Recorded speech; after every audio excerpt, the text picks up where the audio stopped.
Sean Dustin spent time in federal and state prison for drug trafficking and fraud. Upon release in 2006, he had nothing but the clothes on his back, a bag of mail, and legal paperwork. In 2010, he kicked a long-time methamphetamine habit and started the long climb back up the ladder of life. This is the Nowhere to Go But Up podcast. If you want transparency and authenticity, you're in the right place. This is the Nowhere to Go But Up podcast, and this is Sean Dustin.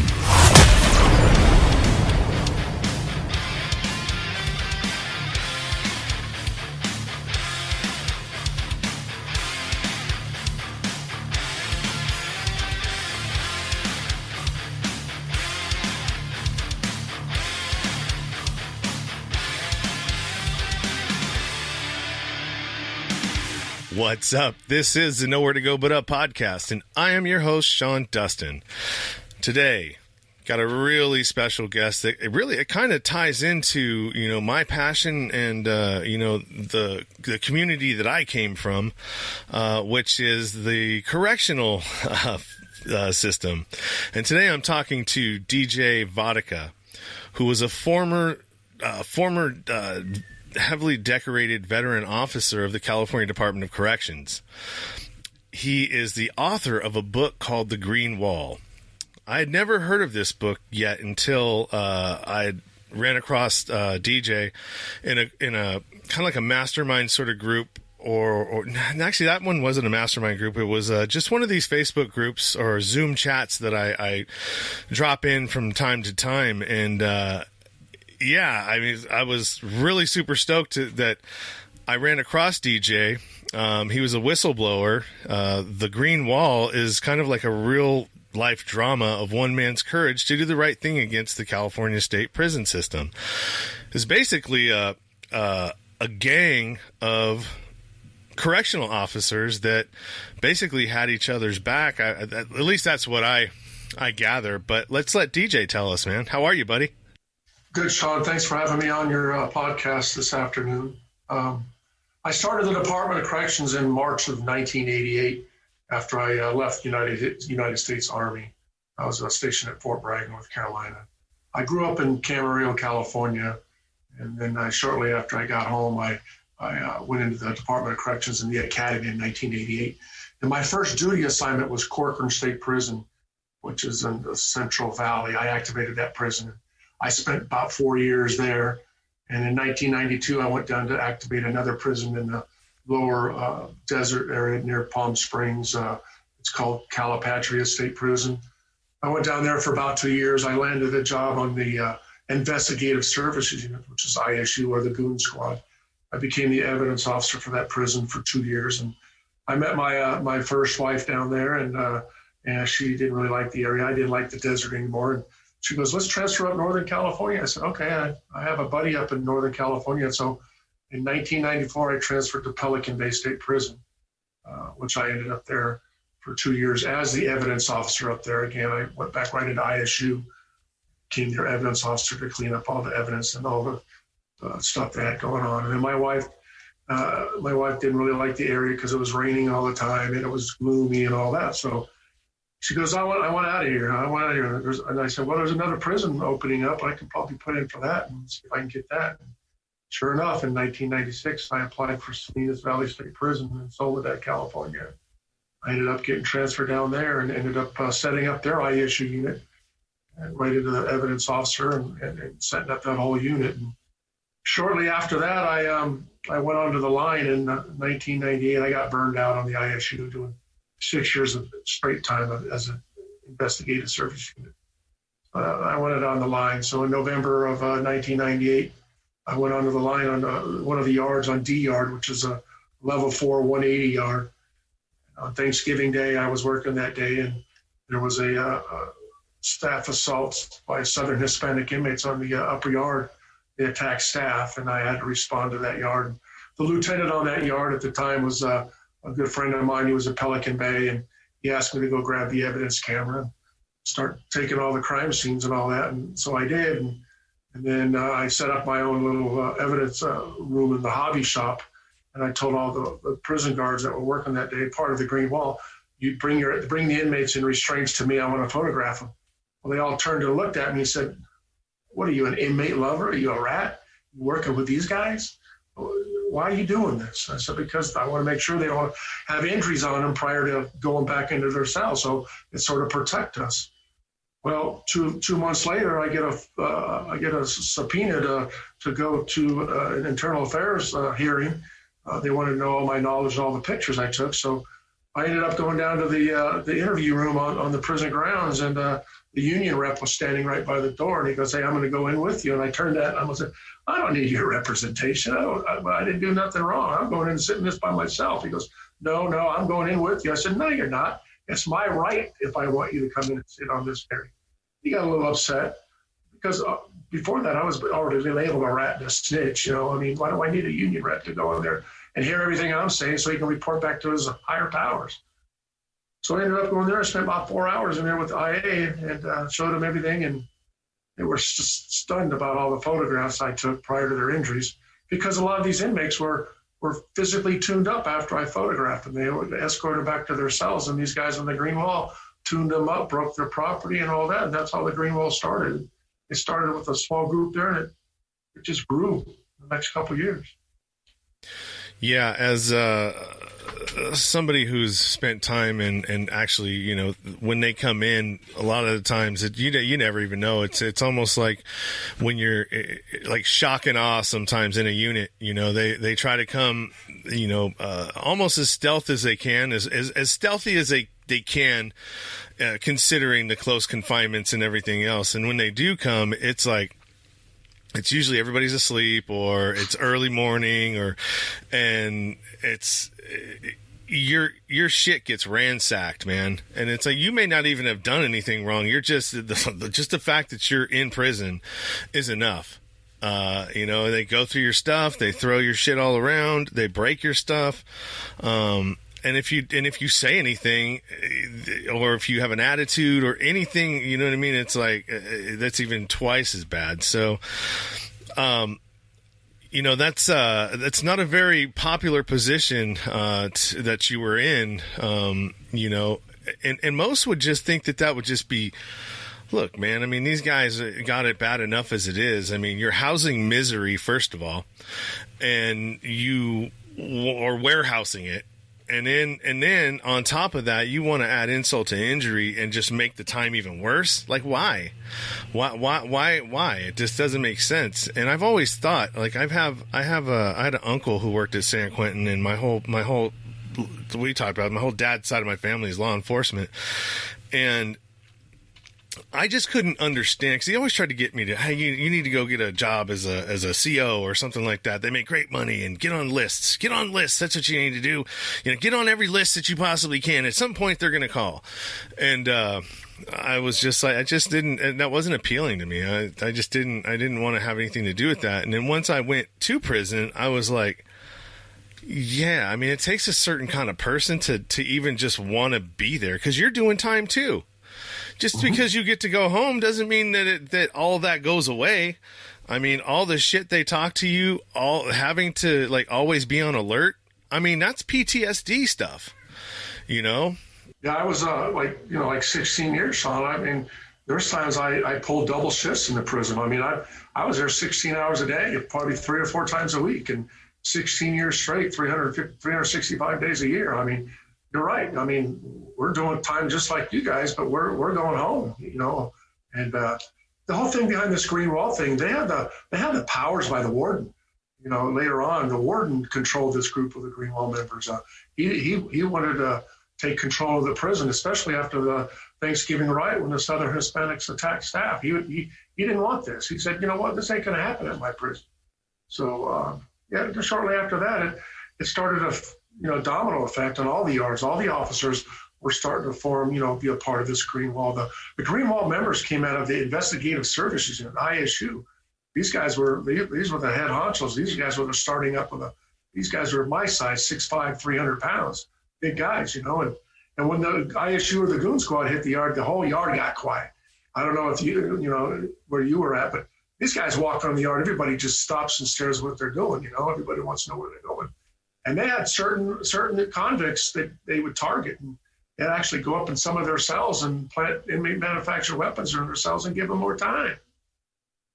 Yeah, I mean, that's I remember one of the things that my uncle used to say is that, because I would always ask him, before he died, when I was younger, I'd be like, what's it like in there? Is it, as a kid, you work in a prison, and, just asking the regular questions. And he was like, the reason why I'm not like, because he had explained the different types of people that work there. And he's like, the reason why I'm not like that and I don't do that is because if I do something to disrespect some of these people, I mean, nevertheless that they're doing time and their situation's horrible as it is, but if I'm doing anything to harass them or to make them their stay any harder or disrespect them in any kind of way, he's like, not only am I putting myself at risk from attack from them, but I'm putting all the officers at risk. Because it doesn't matter. At the end of the day, yeah, there may be Southsiders, there may be BGF, there may be the AAB. All of these different groups, yes, they have their own politics and their own hierarchy and structure inside. But at any given time, it's everybody's always going to be against you. That's correct.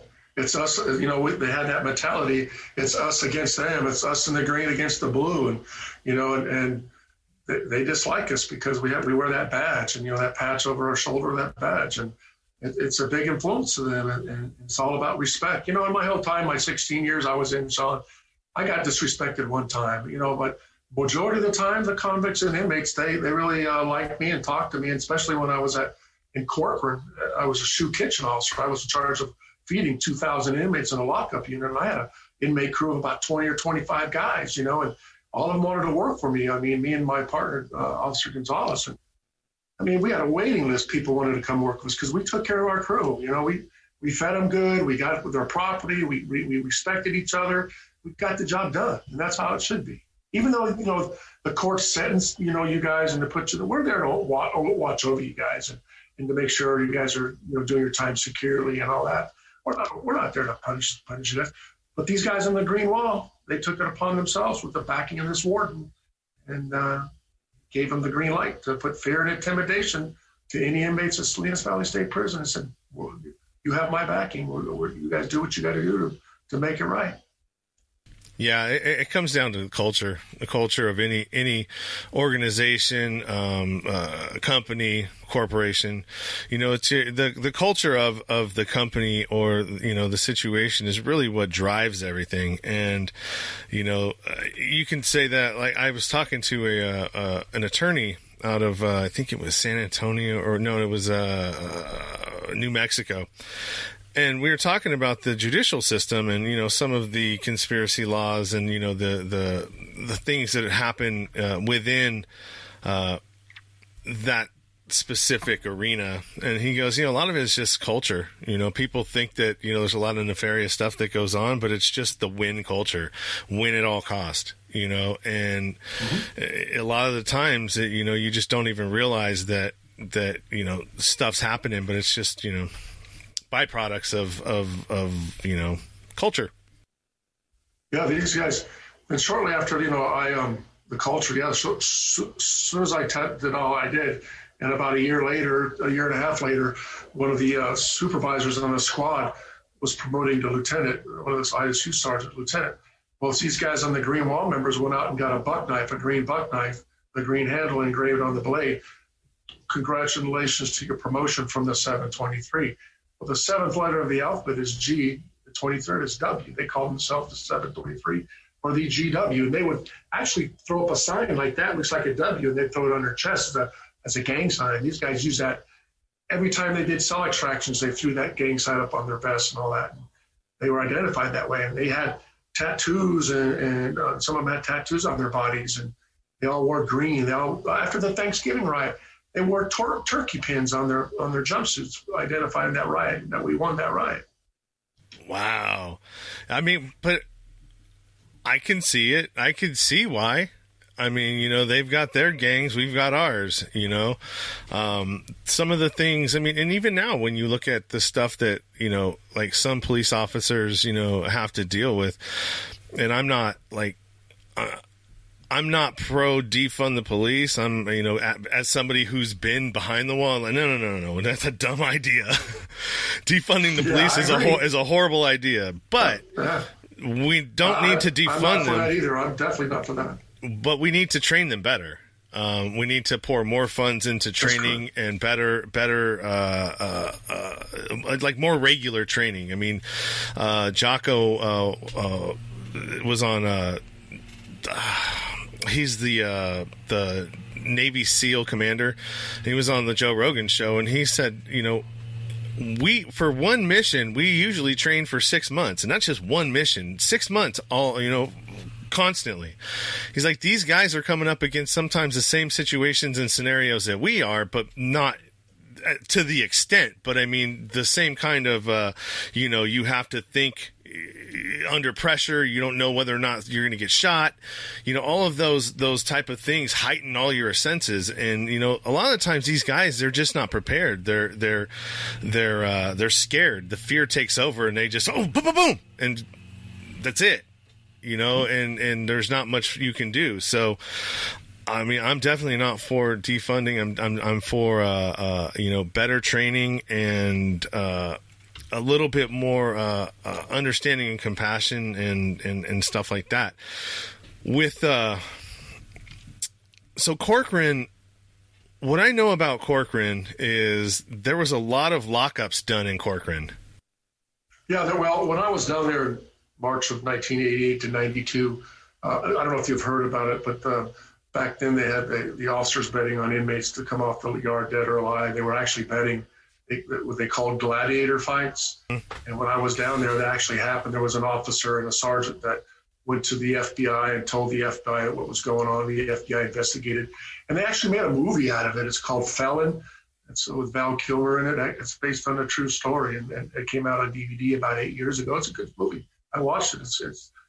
I worked there, and I know the officer who blew the whistle, and he's dead on. That movie's dead on what happened. You know, and the other thing is Corcoran was a lockup, one of the biggest shoes in the state of California back in 1980. Pelican Bay wasn't even built yet. It was getting built. That opened up in 1989 or 1990. But the one thing that really bothered me, Sean, and it really hurts to this day, and, you know, I paid union dues for 16 years, you know, 16 years to the powerful union CCPOA in the state of California. And after I got transferred overnight to another prison, you know, which all this stuff, I had to go to another prison because all this stuff in Salinas. I approached the union chapter president who was down there on a meeting, and I walked up to him and I said, "Hey, Mike, I'm Officer Vodicka." I said, "Man, I've been trying to get a hold of you for several days, several weeks." And he looked at me, he looked at my nameplate and he goes, "Oh, you're Officer Vodicka." I said, "Yeah, I'm Officer Vodicka. Are you going to help me?" He goes, "No, we've been advised not to talk to you by our legal counsel." And he walked away from me. He walked away from an officer that paid 16 years of union dues, wouldn't have a day to talk to me about what's going on. And, you know, that's just like, why? They're supposed to protect me, not the dirty cops. And that's who they protected. They protected the dirty Green Wall members. Yeah. Well, I mean, that's kind of par for the course. I mean, I'm like we talked about, I'm a union member, and, you know, I kind of feel the same way about my own union. You know, I put in a lot of time, I put in a lot of effort to do the right things and you know, be a good union member, you know, and it just, I felt like, you know, they don't care, man. It's not about, you know, the merits of what you've done. It's about who likes you and, you know, how popular you are, especially when it goes to getting, you know, promoting through the ranks of the union, being a business agent and all of that. So it really put a really sour taste in my mouth to where I just like, you know what? I don't even want to have nothing to do with this. You know, I've given you enough of my time, and the thanks that I got was pretty much, you know, fuck you. And, you know, we could care less about how much you care about this local. So yeah. You know what? Shortly after I went in front of Mike Jimenez at the prison, there was an incident over there that I was set up, and it was my last day on the yard, and I had enough. I called my attorney, and he said, "You're done. Just get out of there, and we'll take this to a higher level." And sure enough, in 2004, January 21st, 2004, they were Senator Speer, Senator Gloria Romero, and a couple other senators were holding a government oversight hearing against the Department of Corrections. They wanted to get to the bottom of why all this stuff is happening with the Department of Corrections, all this code of silence and everything like that. So they subpoenaed me to the state capitol when Arnold Schwarzenegger was the governor, and I ended up going. I had highway patrol flanked on each side of me for my protection, and because I was a dead man walking type of guy. I mean, anybody on the officer side, if they had to take me out, they'd take me out if they could. So I walked into the state capitol, they call it the Big Burton Room. It's the biggest arena in there. I walked in there, the double doors opened up. I mean, the double doors were 20 feet high. As soon as I walked in, it was a packed audience auditorium. They were standing on the wall. The senators called me down. I rose my right hand. I testified, and the one senator, Senator Jackie Speer, held up the LA Times, and she said, "What you're going to hear today is the most atrocious story I've ever heard in my whole career. This Officer Vodicka, blew the whistle on a group of guards who called the Green Wall. This should not happen in the Department of Corrections. People like him need to be protected." And I testified for 2 hours in the Senate hearings in front of a packed house and in front of the Secretary of Corrections and Mike Jimenez, the union. And shortly after that, they moved me off the grid. That night, I had to go on hiding for 6 months off the grid in Northern California until I started my civil proceedings with the Department of Corrections. Wow. Yeah, that's crazy, man. I mean, you just wouldn't think that would be a thing, and like at work, it's like it's your job. Somebody told me this in my local too. They go, "Well, you just got to play the game," and I'm like, "Game? What game? This is like my livelihood. There's no game. I just want to go to work, get paid, and come home. That's it." Why is all this other stuff necessary? But it cost me a marriage. I was married to a lady that I thought would back me, and she didn't like what was going on. Too much stress for her, and then it cost me a marriage, and I had to fight this on my own. And the only people I had backing me was a guy that Joe Reynoso, special agent. He's in the book, and we're friends to this day. And my lawyer, my mom and dad, and my son. My son didn't really know what was going on. He was 5 years old at the time. And that's all I had in my life, Friends that I thought were friends in the Department of Corrections turned their back on me. Wouldn't have nothing to do with it. Yeah, that's tough, man. So since you wrote the book and it's out, how well has it been received? Yeah, here's the book, Sean. This is actually the book. Can you see the book? Yeah, I see it. And I see that it's also on Audible as well, right? You can get it in audio? I think you could on my publishing website. It doesn't show audio, but if somebody can get audio, that's great. But it's on you can get it on Amazon.com or Barnes and Noble or through iUniverse, because I self-published the book in 2009, and look, we're 11 years out, and all of a sudden the book is just like wildfire. Everybody's reaching out because so much this criminal justice reform and prison reform is going on, and now they're reaching out to me they want to know everything about this story, because it wasn't a big deal back in 2009 and 2010. None of this is going on. Now it's going on, and everybody wants to know. And everything in the book, Sean, everything in this book is true story. I mean, there's physical evidence in there. There's names. There's Inspector General's report, corrective action plan, deposition testimony. And the book's been out 11 years, never been challenged on it. I mean, who's going to challenge on me? Because I got all the evidence to back it. And my lawyer knows it too. So it's a powerful story. And the thing is, really bad, who really made me write this story? And it's sort of touching for me a little bit. I had to come out of hiding to bury my father. His last words to me were, "Son, you need to write this book. Share it with me and your mom are proud of you. And we want you to write this book. Just take your time and share it with the world, share it with the media, share it with whoever wants to listen." And that was his last words to me before he died. I was in the room when he took his last breath. So he encouraged me. It was a big influence to me to write the book. I would have never wrote the book. Wow. That is powerful, man. And it's a good thing that you did. And it's weird how things like that happen, huh? How it's everything is like kind of like a 5 to 10 year buffer, before, like, even with podcasting. I mean, it takes about 5 years before you really start building traction as a show that is not popular and starts from scratch. And sometimes even longer than that. Just depends on, your guests and your content. Sean, I'm so proud that you got me on this show today, because you're the second podcast I've done in the state of California. I mean, I've done a lot of podcasts. I just did a podcast a couple of weeks ago in Australia. They found out about my book in Australia. I did 2 podcasts already in the UK. I've done a podcast in Germany. I mean, in Canada, a couple of people in Canada want me to share this story. And you know what? I'd like to really sink this in California, because that's where it's actually happening. I mean, the Green Wall is still an active game. It's happening at RJD and Donovan State Prison as we speak. You know what? You hooked up with the right guy, because I just recently hooked up with with a group it's a Cal exit group. So it's like they want to exit the union and, secede from the union. But they have a lot of activism and stuff like that's going down south, with BLM, but not the BLM that we're talking about, like the big BLM organization. It's more of like an offshoot. So yeah, if you want, I can definitely, hook you into one of those Zoom meetings. And yeah, I like you to come in with me and be a guest. I'll be side by side with you, and because you found me, I found you on this, and you, like I said, you're the second podcast host that's ever hosted this powerful story. Yeah, definitely, man. I can definitely assist in getting you on other shows in California and other podcasters. You know what I may do?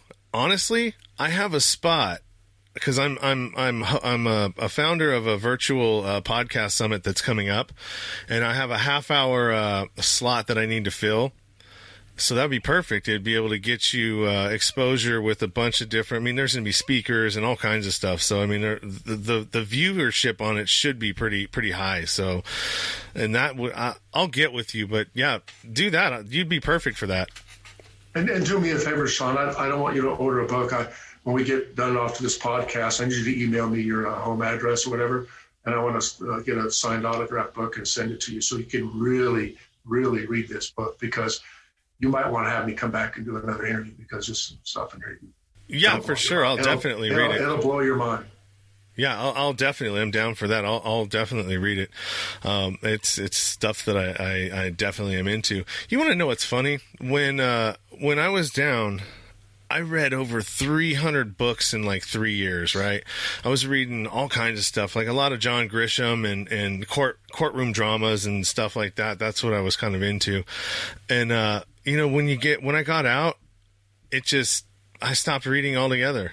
And I'm not one that's, I don't think I'm alone in that. It's just, life gets to be what it is, and it's really difficult to sit down and do that. But I definitely want to read that one. Question that I have. So I'm involved in like a lot of reentry stuff, right? And as somebody who has as much experience as you do in the system, and seeing like how guys come in and, and probably watch them to when they leave. Like you know some people that where being in the kitchen, you witness, people changing, their attitudes changing and stuff like that. One of the things that I experienced, and I think it goes across the board for most guys that go in there, because not a lot of rehabilitation happens in the prison system other than what you do for yourself, Correct. Is the outside always ends up looking better, right? You go in there, you start exercising, you're eating better. I mean, well, as good as you can, depending. But when you get out, you look great. You feel great. The drugs are gone. All this other stuff is going good for you. You've got a good outlook. Maybe you got some people, that are in your corner, there to support you when you get out. But nothing on the inside has ever been worked on that whole time. the behavior, the types of behaviors that got you in there, because you still have to carry that sort of criminality in there, because that's what helps you survive, right? Exactly. Yeah. I mean, everybody, all the convicts, it doesn't matter what race you have, they all have a code, you know? I mean, they all have a code, and you don't discuss that code with any race, or especially the prison guards. You don't allow them. You don't do that. And yeah, their mentalities, they want to do their time and get out and go back home and you know, and to survive. But yeah, it's, you know, they have to listen to us. We tell them what to do. We tell them when to go to the bathroom. We tell them when to walk to chow. You know, if they don't want to comply, then we'll lock them up. You know, and they don't want to be locked up. But as far as like the recidivism and why it's so high, if the numbers are true and correct, the behavior doesn't get dealt with. You know what I mean? The behavior that got you there rarely ever gets dealt with. You know, the stuff, the traumas and stuff that happen to create all those behaviors to begin with never get addressed while you're in prison. And so when you come out and you haven't addressed any of that stuff, the traumas and all that crap, it's just gonna come back up in some other form at some other time, because it's untreated trauma. Right, because they don't, you know, it's all about money, Sean, in the Department of Corrections. You know, when I was there, they had a hobby and PIA for the inmates to go do, you know, work on cars and auto body shops. I mean, they had all these different areas for them to go and do a trade and something like that. But when the Department of Corrections was cut back on funds and money, they cut back on all that. They stopped it. And now it gives the inmate or the convict to go on the yard, nothing to do, just walk the yard, play dominoes. That's all he has to do. So, you know, I mean, that the money has to do with a lot, you know, taking away programs. And like you said, I mean, the behavior, like a behavioral psychologist or something, it's all about money. If they don't have the money, they won't do it. And these people aren't going to come in and do it for free. So in your experience, how many in all of the different facilities that you were in, how many of them had a private prison, a prison industry in it that was, you know, that sprung up after the privatization, where they were allowed to be for profit now? You know, I know the federal system has Unicor. I know the state of California, I know they were making license plates out of San Quentin. Yeah. How many of those? Folsom State Prison. When I was at Pelican Bay, that's where they do the optical, our glasses, our eyewear, our lenses. They had an optical up at Pelican Bay, and those guys were making some good money. The inmates up there, and that's where a lot of the opticals, that's what they did the eyes up there. They might still be doing this to this day, but that's where it was. Yeah. And I think it's great for guys, you know, for them to be able to work in those things. But I mean, you really got to look at that, because I mean, that's another mechanism for incentivization for locking people up to begin with. You know, absolutely. When you have a corporation that's making, you know, paying an inmate, you know, pennies on the dollar. Well, okay, let's just say you pay them $1 an hour. All right. And how much are lenses and prescriptions? I mean, those are pretty expensive, you know, $300 for a pair of glasses, you know, you know, so, I mean, and they're paying $1 an hour. I mean, it's just crazy. It's crazy how that was allowed to happen. What else? There was one more thing that I wanted to touch on. There's this one prison riot scene that always gets played. I don't know if you know which one I'm talking about. They were all on the yard and they're doing. Is that what it was? And there you just see guys stabbing each other and just chaos going all over the place. Was that Pelican Bay? Yep. So Pelican Bay, that was the biggest riot they had there. Were you ever? I wasn't actually there. I already left. What were you ever involved in anything like? Has anything like that ever popped up around you, or were involved in, or had to help stop? Oh yeah, several of them. Corcoran, Calipatria, Pelican Bay. I saw riots. I saw inmates running at other inmates with knives and stabbing each other. And then we were told to put our backs to the wall because the gunners will do their job. The gunners will lay the yard down with smoke or whatever until the yard quarrels and the inmates are laid down in a prone position. Us officers are not trained to run into a riot like that. what those guys did, those officers were running into that riot with pepper spray. That should have never happened, because some officers can seriously get stabbed. You know, you don't know if they're set up, they're going to attack them. But we're trained just to put our backs to the wall and let the gunners do it. You know, that's and until the yard's completely down and calm, then we go in and restrain them and move them out. Yeah, I had one experience almost when I was in high desert in Nevada. And it was a situation where one race, the whites and the blacks are going to go at it or whatever. And it was possible that it was going to happen. And like, there's no option. You don't have an option as an inmate. And you're like, if you're with the whites or whatever, and something like that's going to happen, you have no choice. You have to go out. If you don't go out, then it's you that's going to get it. And I remember I was out on the yard and I was like, fuck, man, I don't want to do this. You know what I mean? It's just because it's like, I don't agree with any of that crap, you know? And, but I had to, and I got to tell you, man, I was so scared, because you're on a yard and it's like you're facing off, they're facing off. Shit's getting passed around behind you, you know, and the guards are starting to get aware of what's happening. And it didn't happen, but whoo! It's scary. It's actually scary, because you as an inmate or a convict, you don't know if you're going to be carried off in a body bag or come out alive. It's like gladiator fights. These guys are like, you guys are going at it with each other with inmate feather shanks. You got soap and socks, using it as a sap, swinging it. I mean, it's a free for all. It's crazy. It was crazy, man. I definitely had to go check my shorts when I got back to the unit. I was scared, for sure. Hey, Sean, I might have to cut this a little short, because I just got a phone call by my wife. She wants me to pick her up, but yeah. No worries. It's been great, man. This is one of the best podcasts I've ever did. I mean, I'm relaxed, you know, because some of the other podcasts is like sort of tense, you know, but this is like relaxed to me, you know. It's an easy conversation, man. It helps that I understand where you were and you know, some of what goes on there to make it. Shoot me an email with your address and all that, and I want to get a book out to you, so you have something you can read when you can, and it's powerful. Yeah, absolutely. We will do that. Go ahead and plug whatever you need to plug real quick for your book. I'll have all that information on the website as well, and it's available. Do you have your own sources that you want them to go buy through instead of the major? You can go to just Amazon.com or BarnesandNoble.com. And if, Sean, if they were to Google my name, DJ Vodicka, the Green Wall on Google, you'll see thousands of stories about my stories and where to go. And I just really appreciate the time you took during your day to bring me on.